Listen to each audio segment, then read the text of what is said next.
15 par RTE. Maintenant, on n'arrive plus à un gain de 150 MW, mais on passe la barre des 200 MW de gagné sur l'appel de puissance par rapport à ce qui était prévu initialement. Alors, je tiens à préciser, et c'est très important, que cet appel de puissance, c'est avant tout le chauffage électrique. Que ça soit clair, la Bretagne est l'une des régions de France les plus électrifiées pour le chauffage, avec 37% du parc de chauffage, c'est du chauffage électrique. Ça en fait la région de France la plus importante. On a trouvé aussi dommage que dans le schéma climat, air et énergie de la Bretagne, ce chiffre n'ait tout juste pas été cité, alors qu'effectivement, c'est le fait qu'il y ait plus de chauffage électrique doit nous permettre d'orienter les politiques publiques. Juste pour bien garder le chiffre en tête, le chauffage électrique, tant dans le résidentiel que dans le tertiaire, avec 34 plus 8% de l'appel de puissance, c'est du chauffage électrique.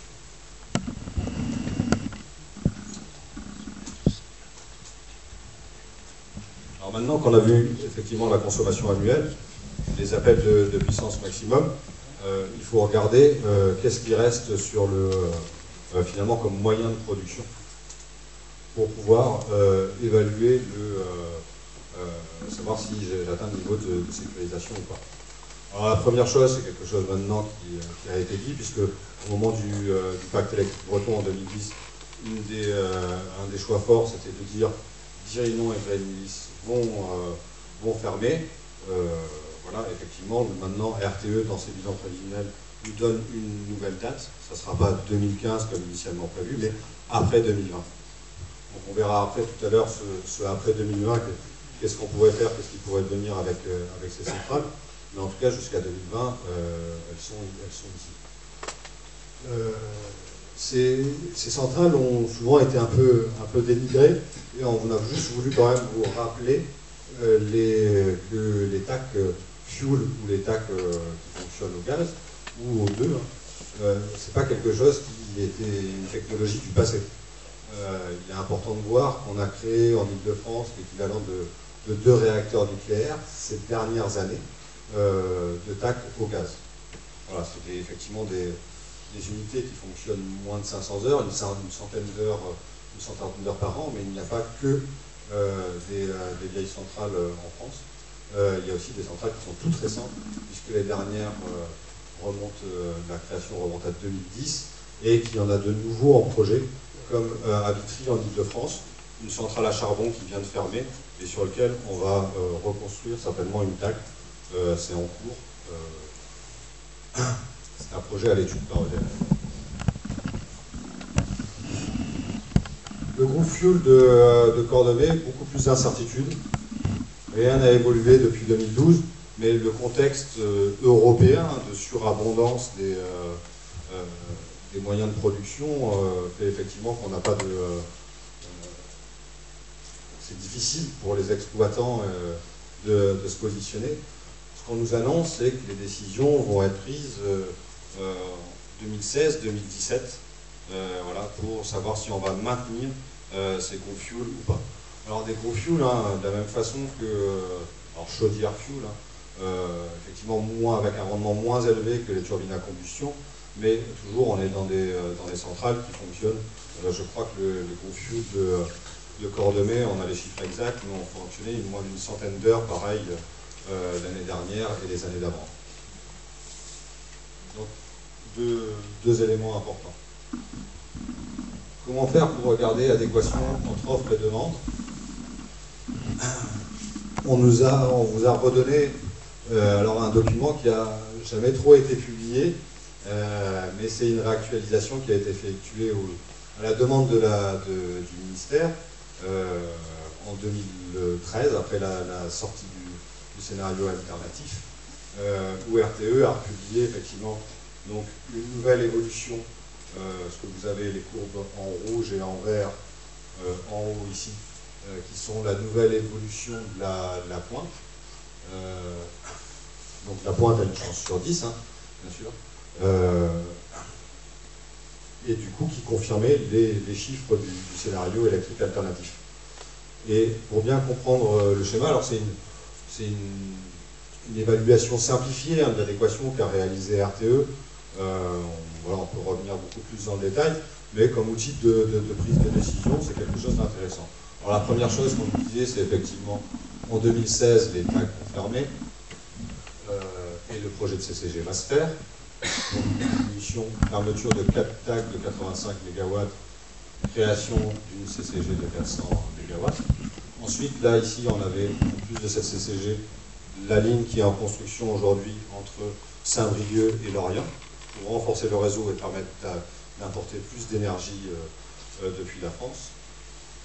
Et enfin, dernière étape, l'arrêt Fuel de Cordemais, avec une perte de 300 MW. Alors, le groupe Fuel fait 680 MW, mais tout n'est pas pour la Bretagne, là pour les Pays de Loire et la Bretagne. Donc RTE, voilà, dans la répartition, grosso modo, ça se répartit moitié pour la Bretagne, moitié pour les Pays de Loire. Bon, on voit bien que là, de ce qu'on vient de voir là, avant, c'est totalement inversé. Finalement, les TAC, elles seront encore là en 2020, et se pose uniquement la question sur l'arrêt du Fuel de Cordemais ou pas. J'ai rappelé que ce graphique se forme d'un petit tableau où on retrouve, comme le dit RTE, les 4550 MW de capacité d'importation et de production existante. On rajoute une ligne 700 MW de plus, une fermeture du groupe de Fuel de Cordemais sans réponse de EDF, c'est bien effectivement, c'est bien obligé de prendre en compte. Des effacements et des énergies renouvelables pilotables, plus de la cogénération, 200 MW. Ce chiffre ne vient pas de nous, c'est les derniers chiffres des conférences bretonnes de l'énergie qui ont réalisé plusieurs évaluations du pacte électrique breton et qui aujourd'hui nous indiquent qu'en 2020, on peut compter sur 200 MW supplémentaires. Et c'est quelque chose d'engagé, je veux dire, ce n'est pas des prévisions. Si on parle des prévisions et de tous les objectifs du pacte électrique, on est bien au-dessus de ces 200 MW. Donc une offre totale de 5150 MW pour un niveau de pointe dans le scénario le plus probable aujourd'hui, le scénario M2 renforcé, maîtrise de l'énergie renforcée, 5050 MW. Donc dans cette vision simplifiée, on arrive à quelque chose avec une marge de 100 MW. Ce qui nous permet d'affirmer effectivement qu'il n'y aura pas de problème de sécurisation de l'alimentation électrique en Bretagne en 2020. Alors, on aurait pu faire une réactualisation beaucoup plus forte, puisque effectivement l'ambition du scénario alternatif, c'était de maintenir le cap sur des énergies renouvelables, notamment hydroliennes, voilà, l'augmentation aussi de maintien de toute la puissance hydraulique, un développement beaucoup plus important de la cogénération, qui pour l'instant effectivement commence à prendre jour, où on voit apparaître dans le pacte qu'on avait laissé complètement de partie, et cette partie cogénération qui commence à revenir. On n'a pas souhaité voilà, vous présenter, là j'ai vraiment repris l'image qui vous a été présentée en 2012, pour vraiment qu'il n'y ait pas de doute aujourd'hui sur le fait que oui, on a 100 MW de marge, et que si on fait encore des actions supplémentaires sur les énergies renouvelables ou sur les autres d'effacement, on va encore, tout le maintien du groupe Fuel de Cordemais, on va encore gagner de la marge. Mais du coup, là, le tableau est indépendant de ces actions qui pourraient être faites.